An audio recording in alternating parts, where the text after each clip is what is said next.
You've tried eating clean, cutting carbs, counting macros, and even working out harder than ever. But the weight either won't come off or it comes right back. You think about food constantly, you wake up planning what you'll eat, and then you go to bed feeling like you messed up your whole day. You've tried keto, fasting, Weight Watchers, calorie counting, and for a while it works, but eventually the cravings come back, the motivation fades, and the weight creeps in again. And sometimes more with it. And you don't need another diet. You need to understand the real reason your body is holding on to the weight and how to finally change it. I'm your co-host, Crystal Dirksen, and in this episode of the Robert Jean Experience, Robert and I are diving into the real solution that can change it all. Robert Jean is a neuroplastician, drug rehab consultant, behavioral engineer, and the creator of Eutaptics and Faster EFT, the system behind thousands of success stories from people who've stopped emotional eating, ending their cravings, and lost weight naturally. Hi, Robert. This weight loss program, or why we're fat, that's the real question, why we're overweight. Many years ago, like 2002, I rented a hall there and I was doing, teaching people how to get rid of their stress, fears, phobias, etc. And they wanted weight loss. And weight loss was not one of those things that I was interested in because it's going to be boring. One hamburger instead of two. It's that simple. I pulled weight in high school, college. It was easy, Yeah. But I found out it's big operating system. Yes. Yeah, it definitely is. And if we look at Americans and if we look at the Canadians and we look at all the different countries, people are struggling with weight. And there's lots of different, if you start looking at what people are searching online, many people are struggling with their weight. The weight comes back, they're overweight. But I want to address something that I said first before we dive deep into this. One of the things that I said in the description while I was introducing this topic was that the body is holding on to the weight. Can you address the truth about that? Yeah. The truth is, there's two parts of us: consciousness, unconsciousness. Consciously, we're blaming the body. Yes. The body is actually an honest expression of unconscious resources, which basically means it's not the body's fault. The body follows the eater. So if the eater isn't eating, the body doesn't gain weight. Of course, there's some people say, I gain weight just by breathing air. Well, that's not true. You have to eat to gain weight. Now, the bizarre thing is, food is such a hypnotic trance. It is such a big trance. And it starts at birth all the way up to the present moment. We are emotionally conditioned to eat and violate our body system, our mind-body system. Basically, how do you know when to eat? How do you know when to stop? And that's the real deal, is the body's innocent. The body follows the eater, follows the mind. Now, the mind will express ideas, feelings, emotions, traumas, fears, phobias through the body because it catches us consciously. So we're mainly very ignorant consciously about what's going on that drives and makes us do what we don't want to do, Yes. Yeah. So we're looking at our body, we're blaming our body, we're shaming our body for hating our body. Yeah. And I think that's a huge part of this too, is people I think maybe you don't have the programming around shaming your body anymore, but I think a lot of people do. If you listen to people talk, you'll hear it in their language. And I can't say that when I walk past the mirror that I don't have programming around, loving myself fully. It's not there. I know that there's things that I have. So Yeah. I can imagine that the people that feel like, there's something wrong with my body, how they feel when they walk past the mirror. That's another thing too. I know you mentioned loving myself. right? I just don't love myself enough. Well, let me be honest with you, which that's all I know how to be, right? Yeah, that's so true. I'm very direct. Uh, Yes. so what is love? Some people say the opposite of love is hate, or the opposite of love is fear. And just to clarify this, if you had a fear of spiders, what is the intention of the fear? Protect you. To protect. So is there love behind that? The answer is Yeah. yes. If Yeah. you hate something, why would you hate it? To keep you safe, to avoid it, Mhm. right? Yeah. So the opposite of love is love. But the true meaning of love is, you get the butterflies, you get this whatever feeling you have, but the true meaning of love is survival. Love is surviving. Now, if you come from an emotional environment where shaming, guilting, blaming, humiliating, and this is your emotional training environment because we come to this world and the environment will educate us who we are and how we're to act. So you come from an environment and you sit at the table and it's hell. Dad's going to have somebody crying. So you learn to eat fast so you can get down from the table. So you have learned an eating program. Shovel it in and get out of here. Right? And then another one is you're at the dinner table, and of course, life isn't so good. And so you're feeling lonely and sad, like the woman who had an addiction to Mountain Dew. Right? She says, I can't stop drinking it. I am so addicted to this. I said, well, how long you been drinking it? She said, oh, about 2 years. And I said, what happened 2 years ago? I don't know. So we started working on this. I said, what is it that you love it? What is it that you like it? So I started addressing how Mountain Dew is internalized. And then, of course, this is early days. I didn't really fully understand the structure of the mind. And she goes, oh, my mind just gave me a memory. I said, what is the memory? She goes, I'm a little girl, 7, 8 years old. Mom was making lemon meringue pie and she gave me some as a treat, as an act of love. And I'm really enjoying it. And she says, that twang in that lemon meringue pie is this the same twang in that Mountain Dew. So her brain linked mama's love with the flavor.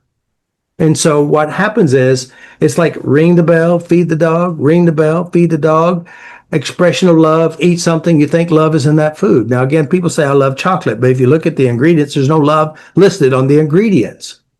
So her brain wired these two things together, and her brain was wanting to find mama's love. And I said again, I said, oh my God, she says, my mother died 2 years ago.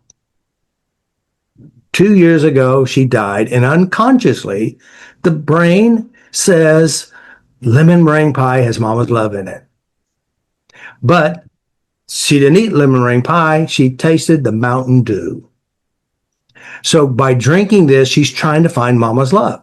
Now she can drink, and she says, I can't sleep at night. I have troubles. And because so she's going to a dry well, a piece of soda, to find love, and she can never be satisfied because when she drinks and tastes the twang, mama's not there.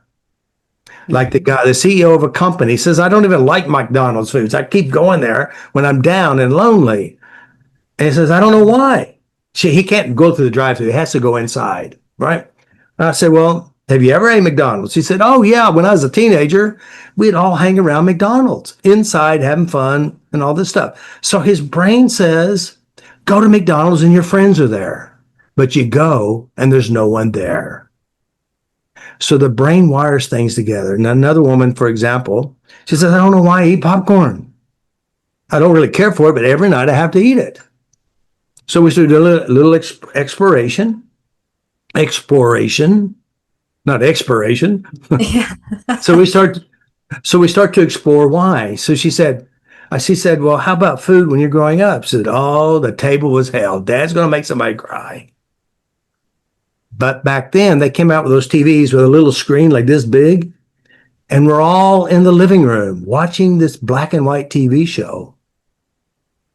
Pleasant popcorn is served. So her brain thinks in the evening you eat popcorn, your family will show up. Now, Wow. here's something interesting. You know, a diet will never get rid of that program. That's right. It can't. Never. Here's another one. If when you go see grandma, what's the first thing she does? Wants to feed you.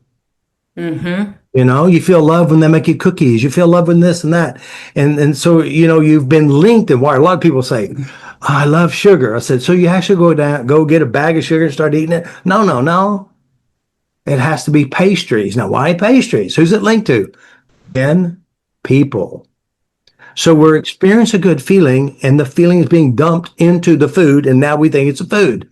Now here you are, you're shoveling in carbohydrates, and you're eating all these things because your family culture linked this to love. This is why mom loves you. This is the only time it's safe, you know.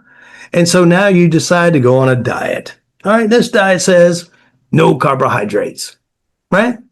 Mm-hmm. And you know what that diet is actually saying to your unconscious? No more love. Right. Wow. So this is what I'm very curious about.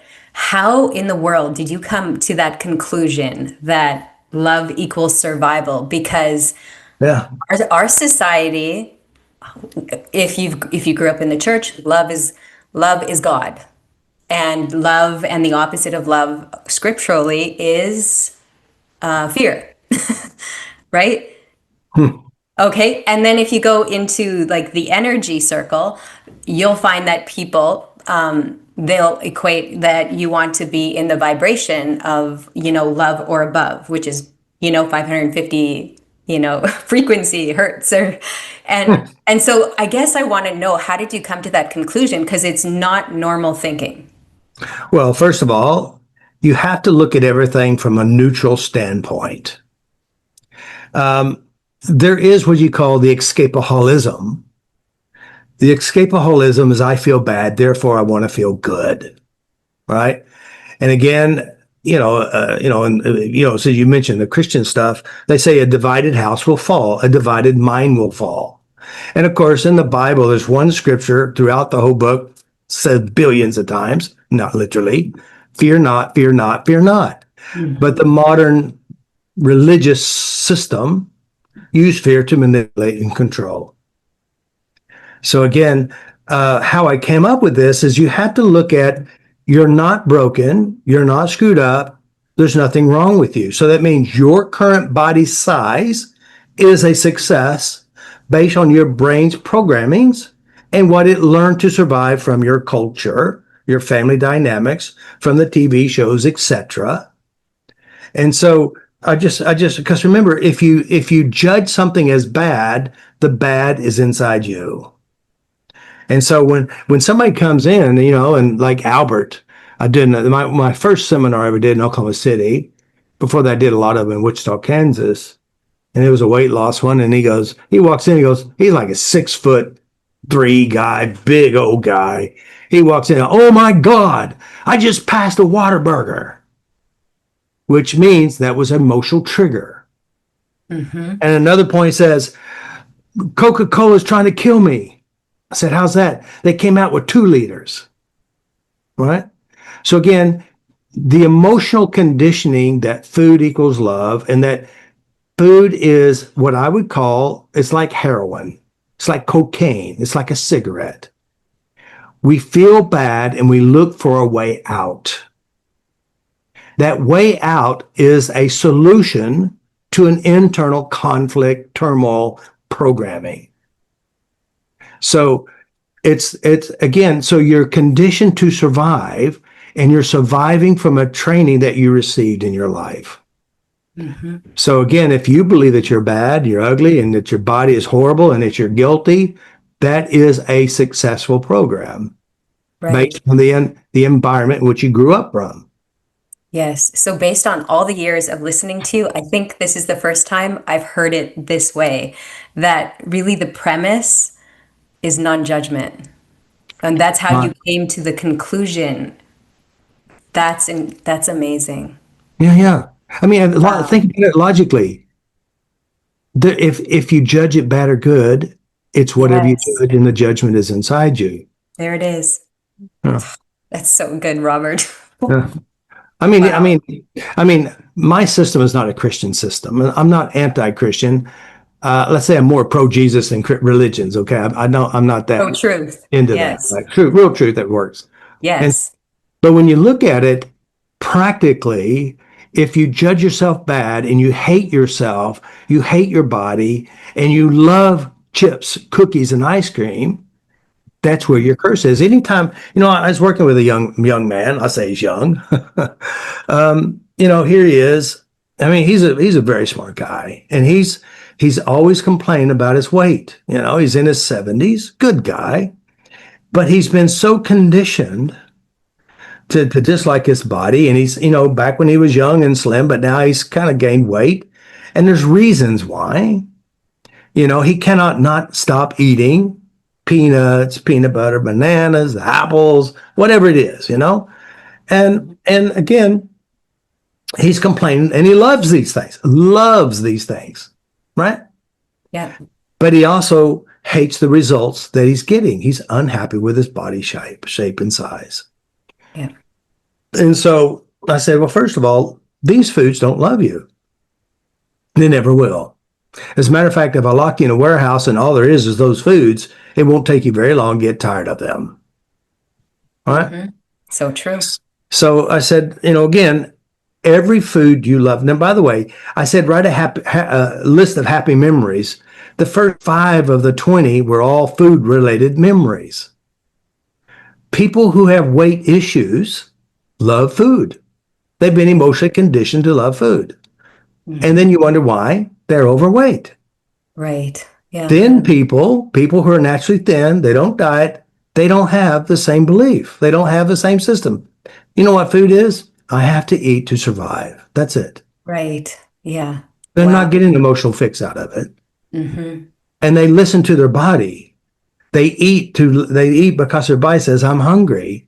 Now the others, they eat when they smell food, see food, hear about food. They're bored, they're lonely, or they're conditioned to eat food at certain places. Some of the most programmed food program is clean your plate. Yes. Mm-hmm. People in China are starving to death. Mm-hmm. Guilt eating is you're going to violate the natural system that you already have within, which is listening to your body. People don't listen to their body. They don't even like their body. They hate their body, and they hate themselves because they hate their body. Mm-hmm. So this system of being forced to eat creates obesity when you're older. Mm. And then, of course, you're a good girl. You get dessert. Right. So now you're rewarded with because you ate everything. Mm-hmm. And by the way, this is a diet will never solve this. How many times people will come to my system, you name the diet program, they did it. Yes. Yeah. Yeah. And I almost think that the food industry and the diet industry are owned by the same people. Like, yeah. Yeah. Yeah. And so they're willing to sacrifice their health by taking some fat sucking drug, something that'll starve you, but yet, lawsuits, fin, and all this stuff because of the people's ignorance, thinking it's the body's fault. It's eating conditioned programmings. And every person has this program. I feel bad, therefore I do this to feel better. Whether it's shopping, cleaning, drugging, sexing, texting, Facebooking, gambling, we want to find our feel goods, but not realizing it's not in that, but we got to clean up what makes us feel bad. So people don't have an emotional coping system. Mm-hmm. And so this is a crazy roller coaster ride that will take you to hell. Yeah, exactly. Wow. So let's go into the big what topic. What's the real reason that people are struggling with their weight? Well, the number one reason, they have no emotional skills to handle their life. Secondly, they don't know how to cope with their life, so they eat to avoid their emotions. They eat to escape. And then again, there's several segments. We got eating programs, unconscious conditioned eating programs. I've already mentioned, clean your plate, get a dessert. I'm lonely eating. I need love eating. I miss somebody eating. Food is also a replacement for sex. Like a young woman, I say young, she's probably 40s or 50s. Her first husband was a great husband, had great sex, but he was emotionally violent and he almost killed her. So she escaped and she married another guy. Well, guess what's missing in that relationship? Good sex. So Mm. she's finding her pleasure by shoveling food in her mouth. Right. Some Wow. people, some people who have been sexually messed with, abused. I look too good, so therefore, if I'm fat, they won't like me. They won't harass me. They won't bother me. Or if I lose weight, my husband thinks I'm cheating on them, or my friends think their husbands are noticing too much. So it's not safe to be thin. There's a billion different references with this food program. It's all driven by emotions. And Mm. so these are some of the elements. So one, emotional eating programs. Two, fear and protection. Three, we can't throw out the idea that American foods are heavily tampered with.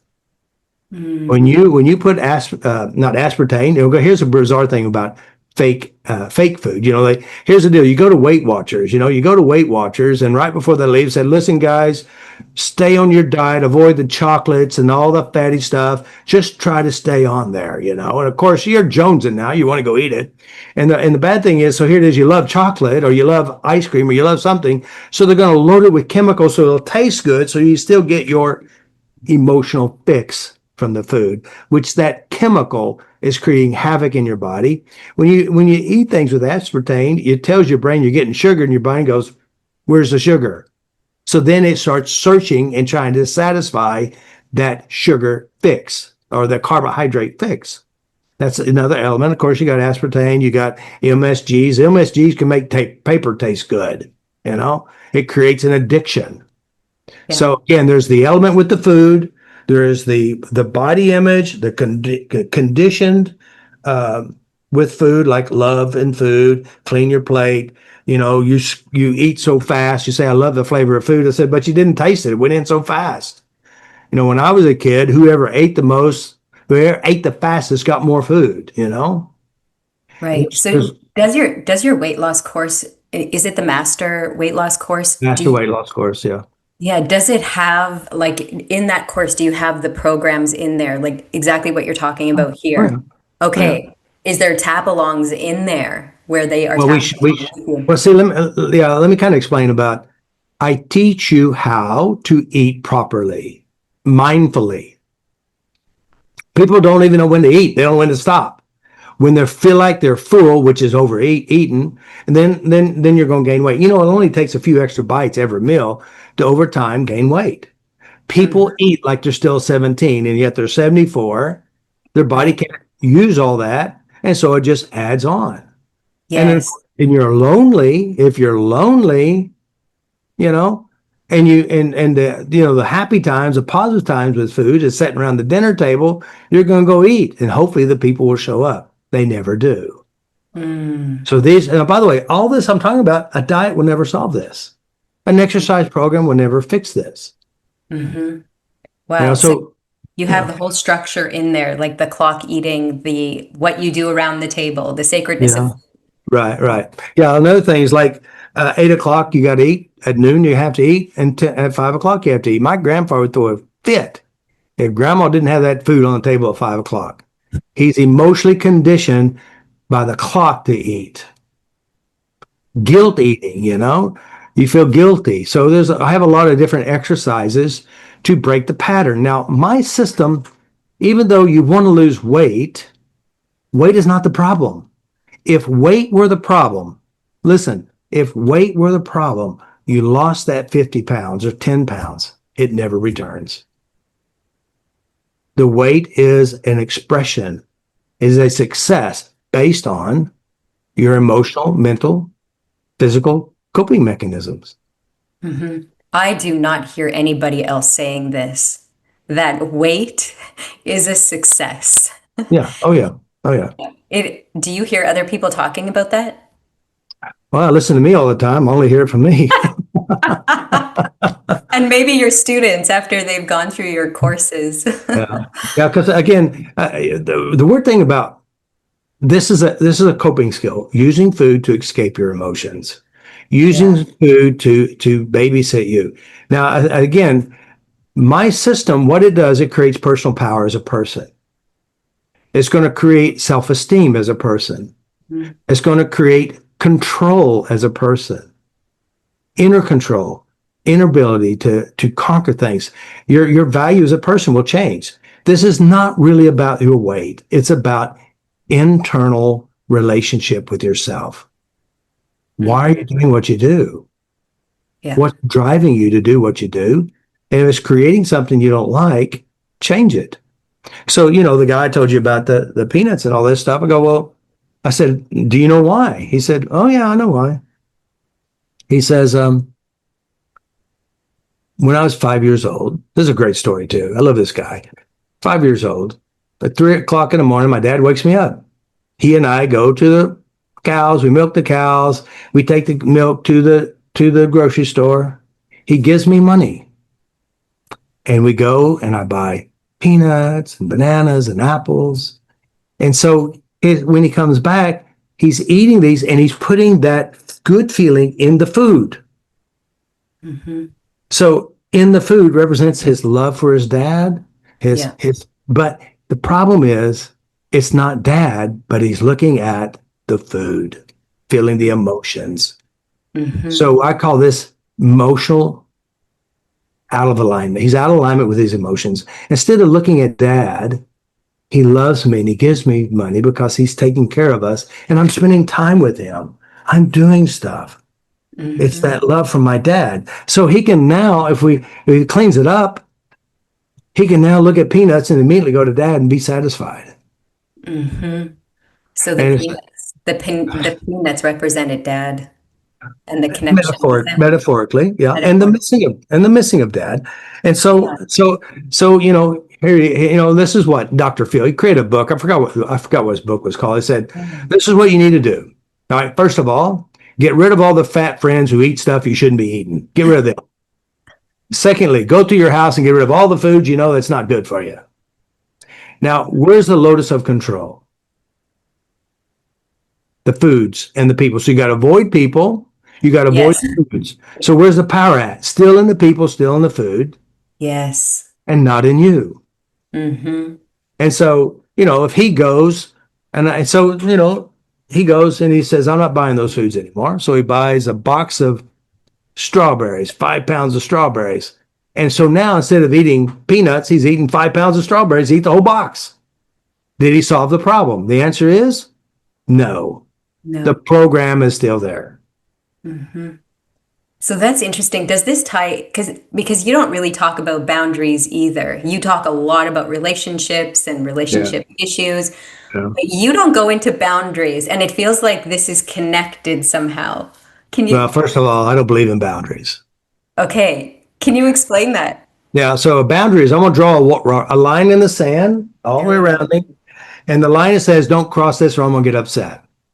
Yes. And then And so who that, holds the power? and then so here you got these walls all around you. And if anybody crosses this boundary, you're going to get upset. So you're trying to use an external wall to protect you. Yes. So is that disempowering as well? Yes. Because Wow. again, they don't know how to change what's inside. So I Yeah. am the boundary. What I do and what I think, I'm not putting up with your bullshit. That's Right. it. I'm not doing it. That's it. And if Okay. you cross the line, I say, out of here. I'm not playing the game. And it's Right. not because I'm upset with you. It's just these are my rules. Right. And most likely they'll walk away without you even having to say anything. Or you'll condition them to honor you. Ooh, that's good. Yeah. Right. Ooh, that's Like really. I have a brother. I mean, he's a year younger than I am. Hmm. And you can trust him 100%. If he comes to your house, he's going to steal something. He Wow. does. I mean, you can trust him. Uh, You can trust is something will be taken. Oh, yeah. And the wow. bad thing is he's not that smart. He wears my rings he stole from me to my house. So you can trust him. you can trust that he's going to do what he does.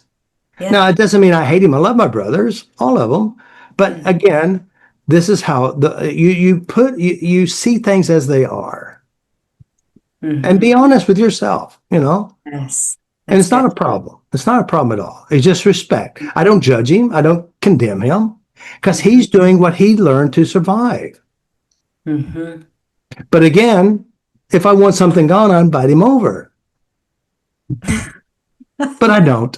Oh, all right. I just Wow. go to his house and I fill my pockets up. No, just kidding. Get you back. It's like this lady. She came to my office, and I've been working on really getting some big traumas. By the way, the number one driving force behind your overeating is emotional traumatic events. Now, trauma doesn't have to be a rape or a beating or a murder.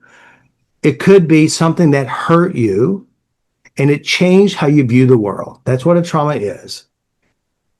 And so I've been working on her, and she goes, here it is. I'm changing big stuff and they don't bother anymore. She can't get upset about it. It's all good. She goes, I'd really believe in this stuff if you can get rid of my addiction to truffles. I said, okay, that's fine. Bring your truffles next time. All right. Mm-hmm. So we go and we bring truffles in and I start working on them. Of course, the brain records information, and all of you can do it now. You can just think about your favorite food. When you think about it, as you think about it, you actually can almost taste it and feel it. This is the brain's program. And so her addiction was linked to a positive moment. So her brain's looking for positive moments. And so by the time we got done, and I've worked with so many people with chocolate problems, when we got done, she says, I don't want it and I'm not interested in it. Mm-hmm. And again, the next week, she brought me all these big 5-pound bags of truffles. She said, I hadn't had any this week and I have no desire. And so I went home, I ate them all. No, but it's true. So this woman in my seminar, she comes up and she says, I can't have chocolate in the house. I can't. I'll wake up middle of the night looking for it. So her kids would get Halloween candy, trick or treat candy, or trick or treat Halloween, Easter candy, Christmas stuff. They have to hide it. And she'll wake up in the middle of the night, flashlight in hand, looking around in those kids' room while they're sleeping. Think about the child and the trauma she goes through, waking up and all the wrappers around where the candy used to be. No more candy. Well, Mom, where's my candy? Yeah. I mean, and so here it is. And I go, where did this, have you ever had positive experiences with candy? She says, oh my God, yeah. Easter, Halloween, love. So she created a positive connection with people and candy and treats and rewards. And so she had won a competition at school, high school. And it was a trip to Europe. She knew nobody else there. She was so lonely. So lonely, she said. And then I found Belgium chocolate. Started eating Belgium, then Swiss chocolate. And then she started eating and all of a sudden she's shelling, now she's feeling good and shelling in. So here it is in front of this room, I think about 40 to 80 people. Have you ever not eaten chocolate? No, never. So I work on her. I address the memories of chocolate. I put the love feeling back into people, associations, relationships. And then we started shifting how she represents chocolate. And so we did because in your mind, you could taste it, you could feel it, you can smell it, you can do all these things. And we update the mind to where it's different. And then she took a bite out and said, it doesn't taste good anymore. And you know why? We took the love out and put it back with people she loved. So it changes. She says she came back the following week and she goes, it can sit on the counter and I don't eat it. I don't have a desire. And she said, I can take a bite and just one bite is enough to satisfy me. Wow, that's control. That's power, inner power. And also, you have to put food back where it belongs. Right. Its purpose is for nutrition, health, and life. Mm-hmm. That's it. Now, also, I teach and I share your body's a temple. Your body is sacred. And I say, all foods are legal. You can eat anything you want, but there's some rules. One rule, it has to be real. It has to be nutritious. It must have health benefits, right? And 2, you don't eat it because it's there. You eat it because your body says, I'm hungry. Now, hunger's not here. It's not here. It's down here. So I teach how to eat properly, how to eat mindfully. And so all foods are legal, because again, when you're dieting, guess what they do? They're taking from you. And here it is, like I said, if you love carbohydrates because you linked them to mom and love, you're trying to steal your love away. That's why when you come off the diet, that's why you got this battle inside yourself. As soon as you said, screw this diet, and you're eating like a Tasmanian devil and you're licking the pan after you take it out of the refrigerator and you ate it all, then you start to beat yourself up. Then you start to hate yourself. And then you start building this big old giant monster inside you. And then, of course, the crazy thing is these diet programs, they're trying to say, they want you to love your food by giving you toxic food. And again, so this is a giant monster. And then you get to the point, you tried everything, the 50 different plus diets and the pills and all this stuff, and you come off, it all comes back because it didn't change the problem. Problem is internalization. Then they come up with this idea, well, you have a fat gene. You're always going to be fat. In spite of your 3 skinny sisters, you must have got the bad gene, Ooh, that fires me up because I've heard people been told by their doctor. Yeah. Ooh, and then they've lived according to those doctors' words. They believed it. So if this conversation is resonating with you and you're ready to break free from these emotional patterns behind the weight, the real problem behind the weight, go ahead and check out Robert's online weight loss course, and I will make sure I link it in the show notes. Yeah. Now, here's something really important. I say, stop trying to lose weight.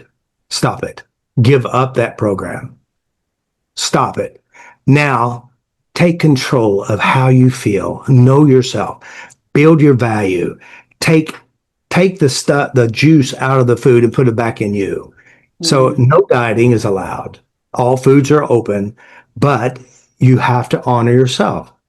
And if a food calls your name, change your number. Wow. Change the meaning of it. That I don't know if I've ever heard of this before, where they're really, like, the premise really is non-judgment. All foods, there's nothing excluded. Nothing. So there's no judgment. I can eat whatever I want, but my wants aren't that great on certain things, Right. Yeah. Okay. Because I've updated myself. Yeah. Yeah. So if you want a better self-esteem, higher self-esteem, personal power, I have a video sharing how Stephanie went from 260 to 165, and she's telling you exactly how to do it. It's called building up of the self. Ooh, let's listen. Let's just say I have this big decision, big life-changing decision that I have to make, and it concerns some other people. And I guess I went out, and my friend cooked me a dinner, and he gave me the cheesecake. Oh, he's like, you like cheesecake? And he just gave me a whole Sara Lee cheese. No, it had one piece. He took one piece out and gave me the whole cheesecake. Sara Lee, because I wouldn't have had it if he wouldn't have gave it to me. And he made the dinner for me, and he's a part of the decision. And I got home, and I was trying to think which way I should go, and I just started eating that cheesecake. And about halfway through, I was thinking, wait a minute. I should not be eating this, because I would have ate the whole thing, because Sara Lee cheesecake is about this big. So you can finish the whole thing pretty easily. I have done it before. But about halfway through, I started thinking about, okay, what's the real problem here? The real problem is this decision. Let me tap on it. And then the inside of me said, well, you don't have to make the decision right now, and you don't have to make it tomorrow. Just put the cheesecake down and go to the movies. So that was good. Yes. Something changed. Yes. My first workshop, so many issues started coming up that I dropped the weight loss focus.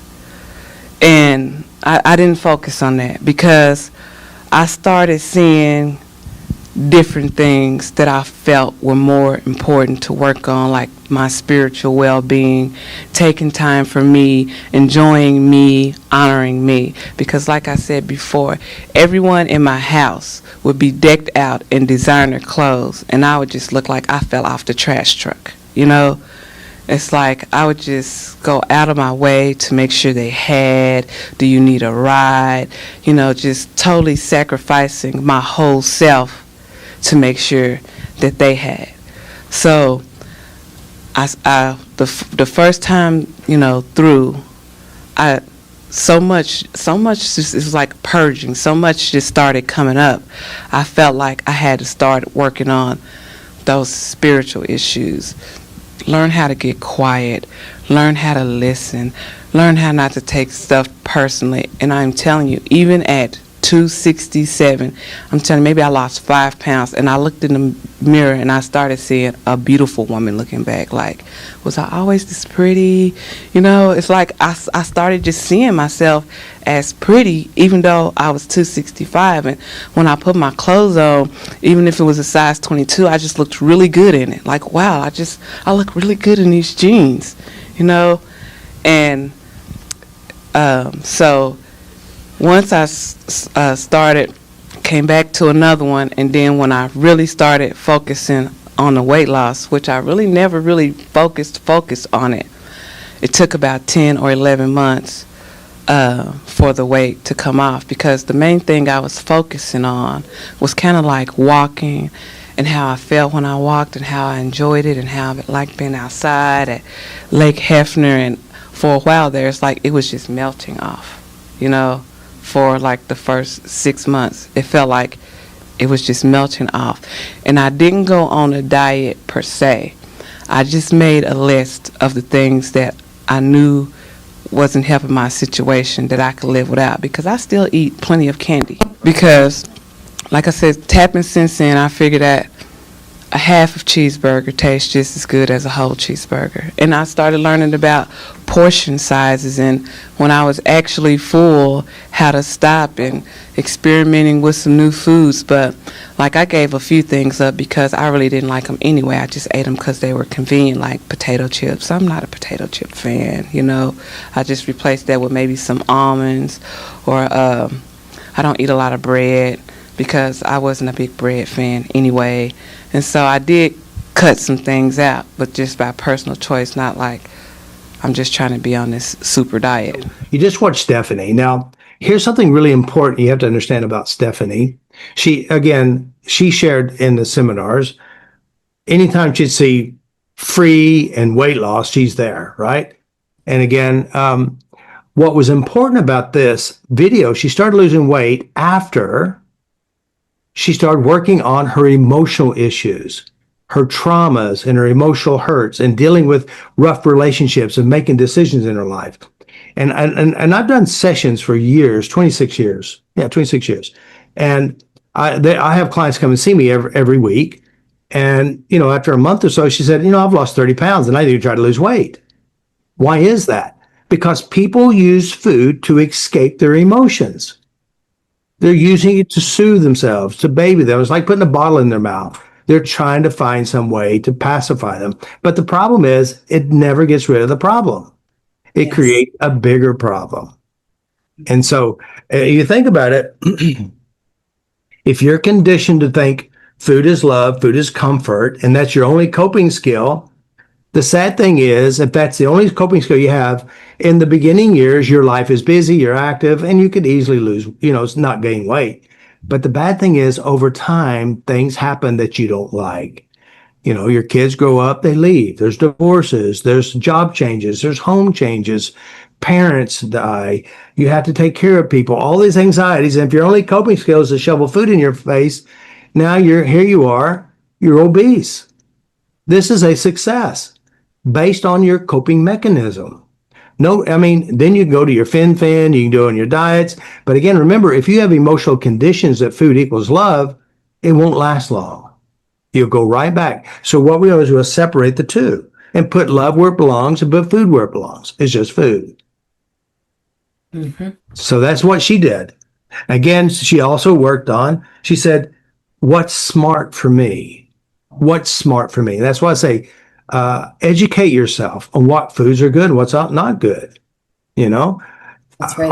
I always say, I cook most of my meals. Most of my meals, I'm gonna say all of them really, are healthy. I mean, it's real food, unprocessed, undoctored up. It doesn't come in a box. It doesn't come in a can. I cook it myself. So again, you look at this food, is that worthy enough to be in my body? Does it have nutrition? Does it have value? Yeah.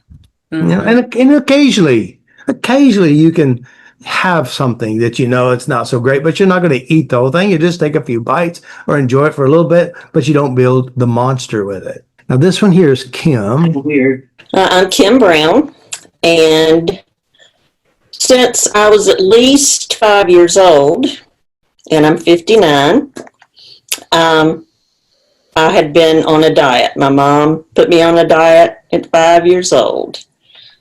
I was always the fat one, got all the jokes. When I look back at pictures of myself, though, I don't look at myself as being that way. I mean, I have pictures of me as a child that I don't see myself as fat. So I guess I was being compared to my cousin who was the size of a toothpick. So if you compared the two of us, yes, I was fat. But I tried every diet under the sun, and I would lose weight. That's usually not the problem. It's kind of easy to lose. It's just not easy to keep it off. And I think one of the big reasons is because diets don't address why you gained the weight. And that's what you're wanting to address. You want to know, why did I gain it? How can I stop from gaining it? And a diet's never going to answer that question. So after zillions of diets, I finally gave up. I'm just fat. I'm going to have to be fat forever. I'm deprived. I'm not like everybody else. God loves everybody but me. A friend of mine, can I practice this stuff on you? Now, I had known him for 30 years. I trusted him. It was going to humor him, so I said, sure. But he wanted to address the emotional issues behind my being overweight. And I said no. I was not willing to delve into the pain. I had developed quite a facade of the happy, laughing, joking fat lady. So I wasn't going to go down in there because I was afraid I wouldn't get back out. But thank goodness he was persistent, or he believed in this stuff enough and had watched Robert enough to know that, they don't have to cooperate necessarily. We can still make a difference. So twice a week, he came over to my house. I did not invite him. I was hoping he would forget. He never did. It took at least a month of twice a week now, of 2 hours each time, before it finally, I had an emotional release that I experienced release. I experienced, oh my God, this is wonderful. I had also told him, we're not changing memories, bud. Memories are sacred. They are history. You ain't going there with me. I really have no clue why he continued, except that he was so intrigued by Robert's videos. And could this stuff really work? And thankfully, he was curious, so he continued. He was tapping on the fact that I thought I was fat and ugly and stupid and hideous, and I was disgusted with myself. And we would just do that. I'm disgusting. I am so utterly disgusting. Nobody is more disgusting than me. And I would let him do that because, that was truth. Mm-hmm. And I didn't believe saying let it go. I let it go after that. I didn't think that was going to do anything. So I was in no danger there. He actually got me to begin to look at memories of, like, being out on the playground and kids saying things to me, or an aunt gave me underwear, like huge adult underwear, when I was 5 years old. So I had one of those memories completely flip. Mm-hmm. All without me doing it. I mean, it's just tapping and it flipped. And when that happened, I was like, oh my God, that was the most awesome thing ever. And at that moment, I said, go for it. I'm an open book. We'll go anywhere you want to go. I don't care anymore. This was the most awesome thing I ever have experienced. We started in June of 2012.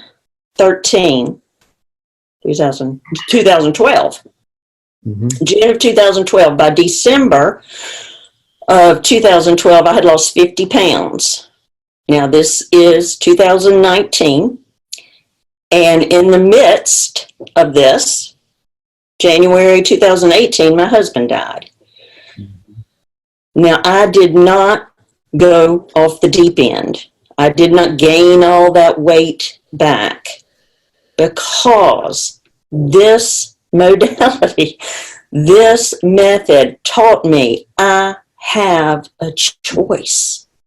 I can choose. I am not my thoughts any more than I was that extra 50 pounds I no longer have. Mm-hmm. That fat, that weight wasn't me. I am what's inside of here. And that right there, I mean, if I could experience that without completely coming unhinged, this is the bomb. The beauty of coming into Faster EFT for weight loss is you don't lose 50 pounds in a week. Mm-mm. It's not possible. In order to lose that weight, you got to stick with it. You got to stay persistent. And developing the habit of doing that has allowed me to today have that habit. That is my go-to. That's what I reach for rather than a brownie or a Coca-Cola. Mm-hmm. It's automatic because I had the benefit of having to pursue it every day. Him coming over twice a week used to be all I would work on it. It was those 2 hours he was there each time. But then I began to pay attention every single day. So there's this lady called the Pioneer Woman. She's got a blog and she does all these recipes and stuff. Her dog died and she gained 30 pounds. Mm-hmm. Now, I mean, obviously we love our pets, but she took a pill and she lost the weight. Well, that's great. There again, it's not the losing the weight. What's going to happen the next time she has a loss or a sorrow? Faster EFT, if you practice it, if you have an amount of weight you want to lose and you stick with it and lose it, by the end of that time, this is going to be ingrained in you. It is going to be second nature to you. You're going to know that you have a choice. You're not going to have those same triggers. I don't eat because my family's eating, or because it's so-and-so o'clock, or because it's a holiday and all this stuff's out in front of me. I notice, am I hungry? And if I'm not, I don't eat. If I'm hungry, I eat until I'm no longer hungry. And I'll tell you, that is the hardest thing I had to overcome, other than looking in a mirror. I didn't have mirrors in my house because I hated myself. But looking in a mirror and saying, I love you, Mm-hmm.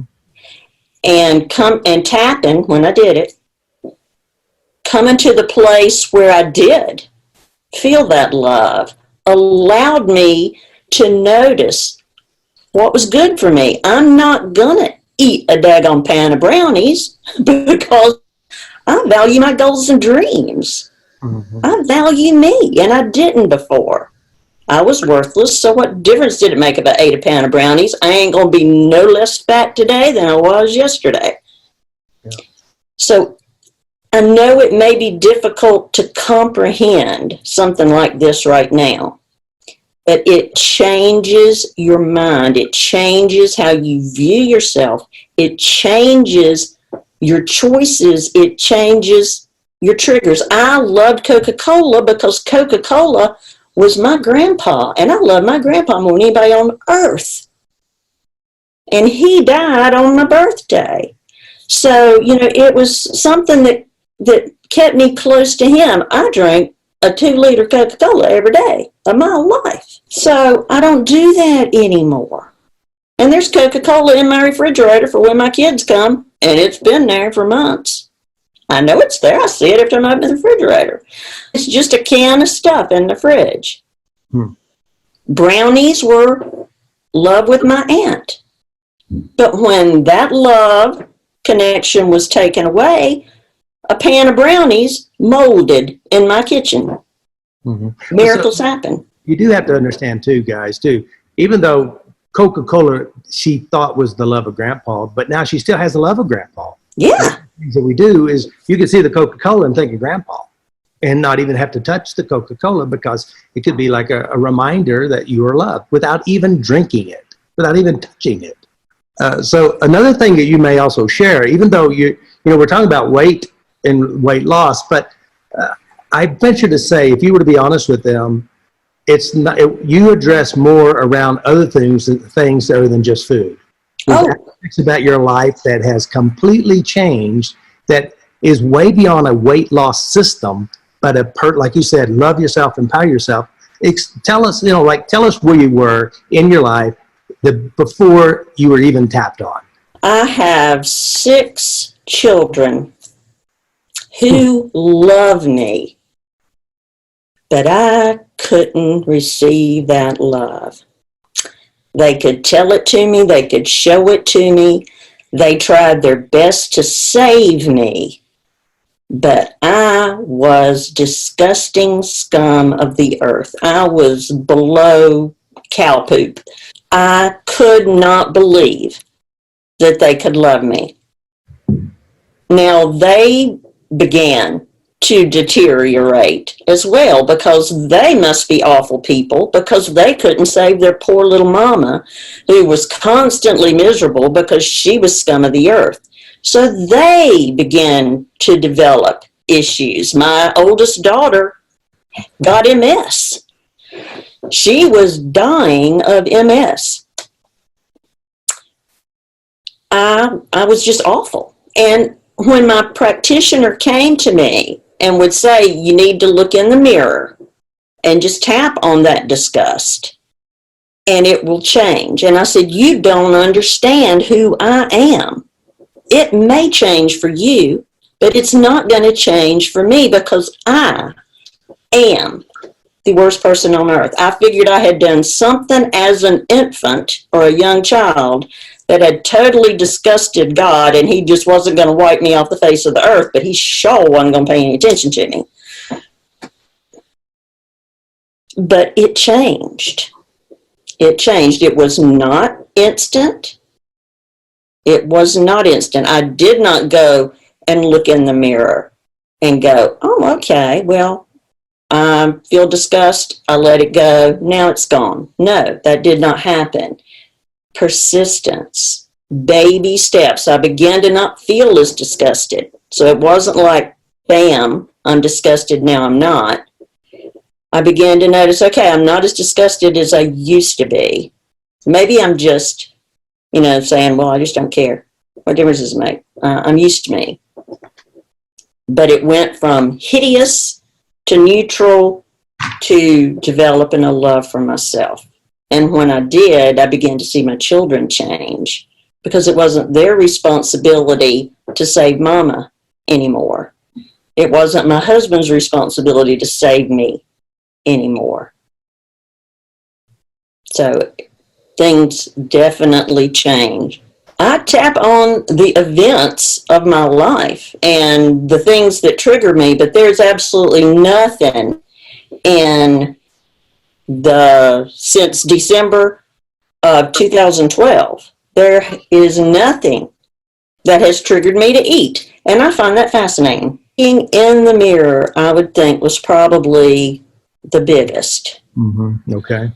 Because when I didn't matter, then it didn't matter if I ate. That's right. I think I was a person who wanted people to notice me. I thought I liked to stay hidden and invisible.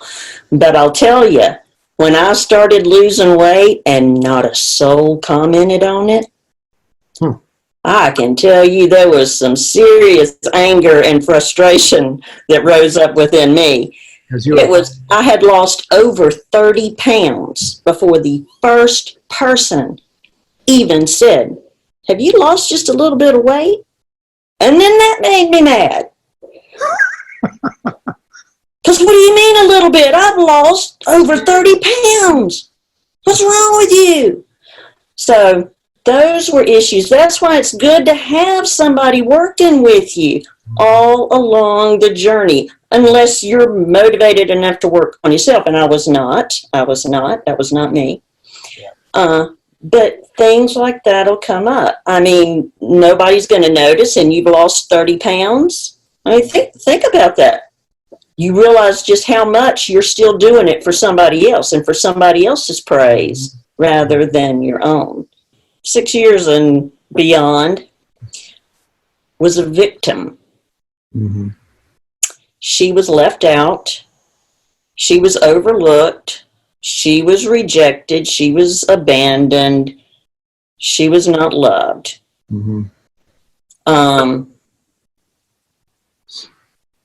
She sat around. She tried to make people think she was happy. She tried to make people laugh.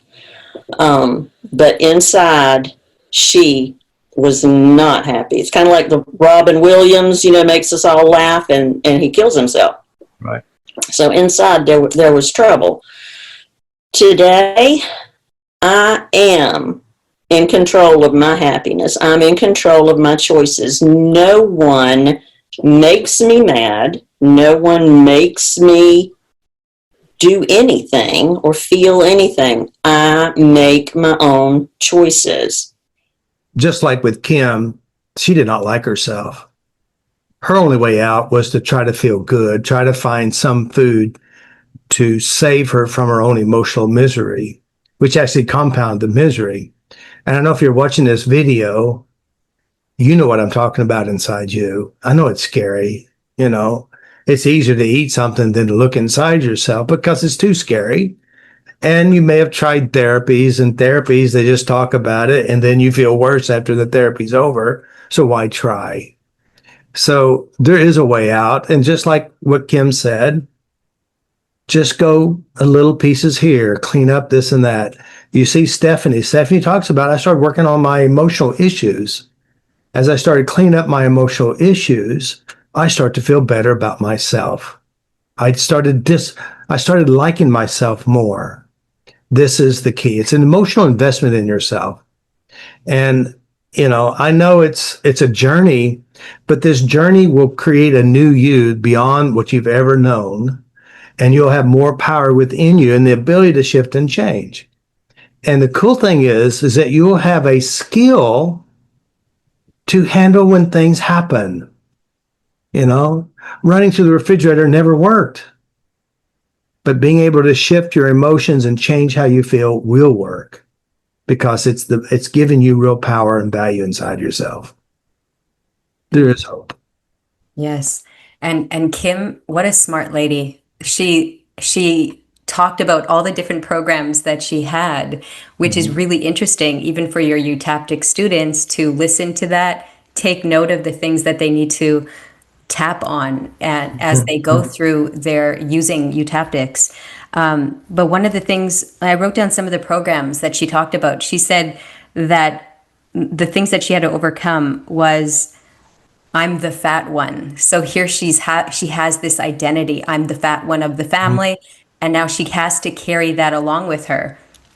So she's staying in alignment with it.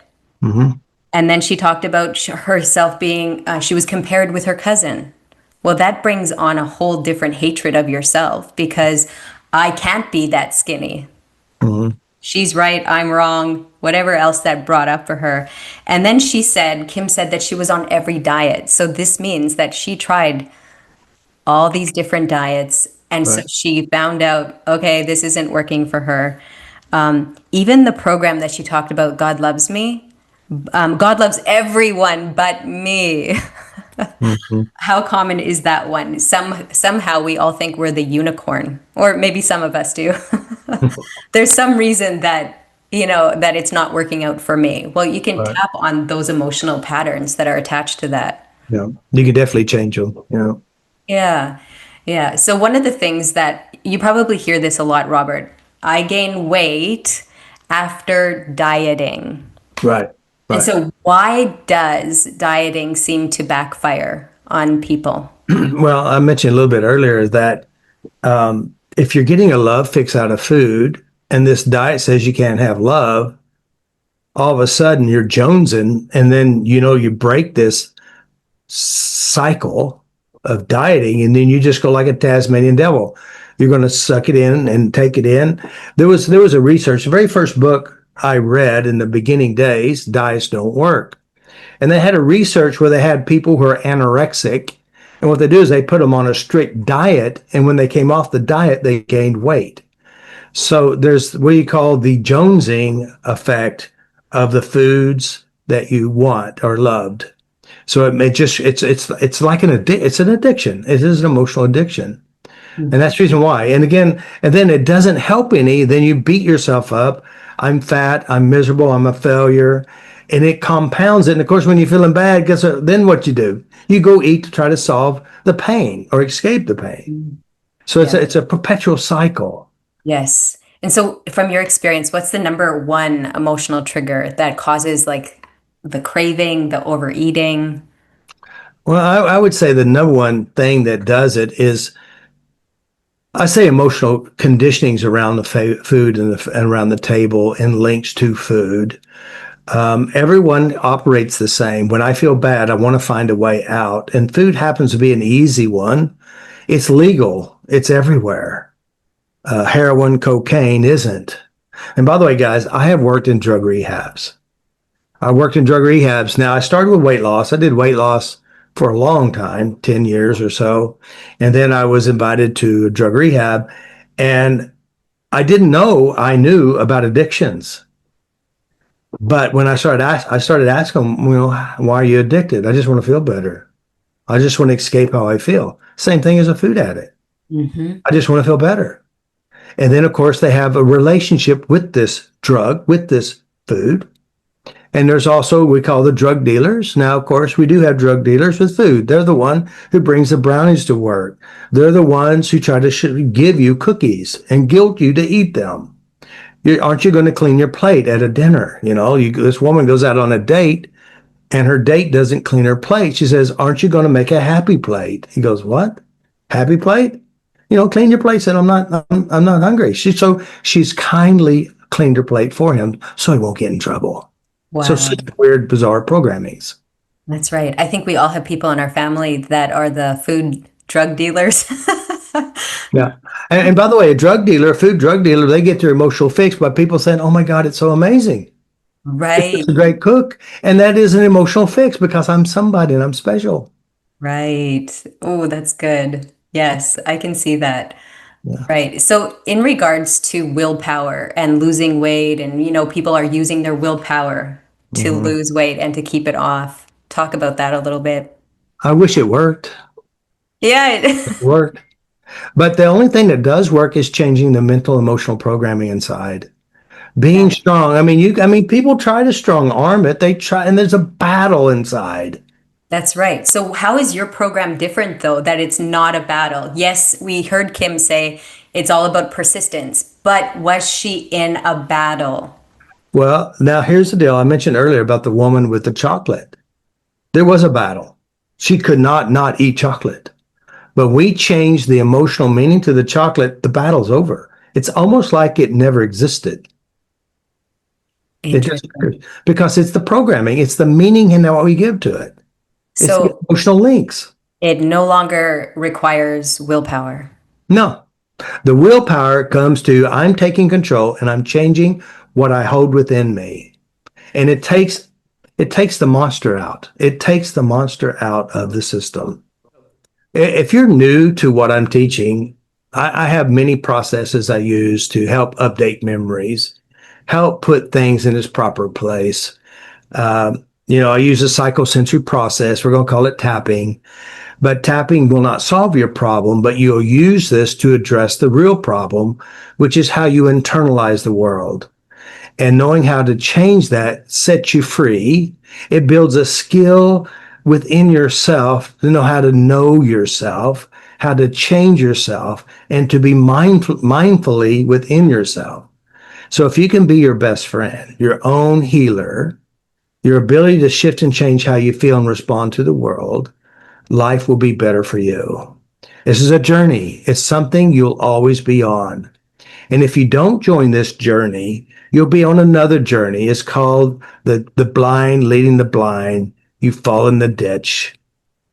And you're going to follow the death path that everyone else has, having no control and being controlled by the external world. So I want to invite you to come and take an adventure. And the great adventure is going inside yourself. Get your Hoover out, get your dustpan, and your ability to change those memories. And when you do, you'll create a new you, a happier, more confident, more powerful person. That sounds amazing. So let's talk to the skeptics for a moment, because they've tried everything. They've done the diets, the supplements, even the programs. There might have been even traditional EFT programs that they've gone through. Okay. So let's talk to them for a minute, because they're sick of false promises. And if this is some more BS, so let's talk to them. Well, I mean, here's the truth to my system. It's like a toothbrush on a counter. It will work when you use it. You don't have to believe in it, but you have to know how to operate it. And that is knowing what you do inside, make the internal adjustments. I do guarantee this. If you use it persistently, consistently, adjusting how you represent it inside yourself and clean up your resistance and your fears, because see, you created an identity. I'm the black sheep. I'm the unwanted one. I'm the broken one. I'm the fat one. I'm the miserable one. I'm the one who's the worst of them all, which is, by the way, highly egotistical. Very egotistical. You're the worst one. You just think you're the best of the worst. Good job. That's not something to get a trophy over. Well, I guess they needed to win at something, though. I mean, so many black sheep come to my teachings so that they can become a great person again. Because we've tried stuff, and reason why I teach what I teach is because I had to figure out what worked for me and what worked for others. I know it works. I bank on it. I take some of the worst case possible, and when you work in drug rehabs, you get the worst stuff. Physical abuse, sexual abuse, traumas, deaths, murders, everything you could imagine. The horrific things that people went through. The shame and embarrassment of being in the grocery store. Some total stranger comes up to your shopping cart and takes the ice cream out and says, "You're too fat, you shouldn't eat that." You don't even know this person. Being made fun of and you beat up on and shamed and guilted. That's no life. But it is a life you know.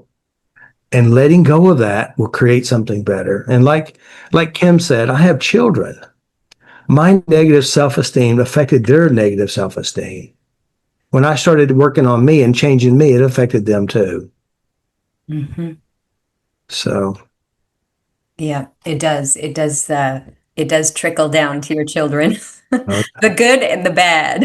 And the ugly. And the ugly. Yes. Yes. So if you want help figuring out exactly what is keeping you stuck in your weight, and if you want to know how to move forward on a path that is mapped out for you to help you get you on the right path, we also have a free strategy call to help you get on the right path, to get the clarity that you need.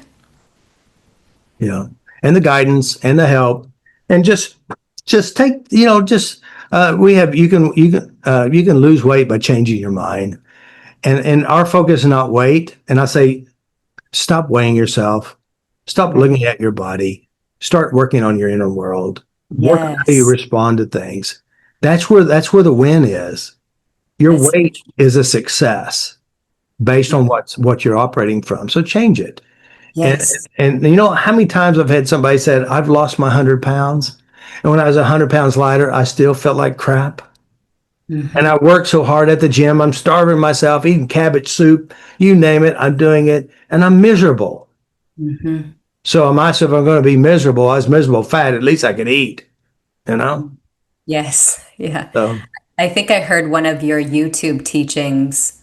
I think it was on YouTube. Anyway, I threw out my scale years ago, so we have never had a scale in our house. mhm, It wouldn't help to stand on the scale and to shame yourself anyway. What are we looking for? Are we looking for something wrong, or are we looking for what we right, can improve right. instead of looking in your inner world, as you said? Yeah. Hmm. Diets will never solve these issues. Yeah. Never. Wow. So, what are your closing thoughts? Well, my closing thought is this: learn to become your best friend. You be your own healer. You learn how to change how you represent things inside yourself. What happens outside you, you give the meaning. Everything inside you is about you. Learn how to be the mental janitor.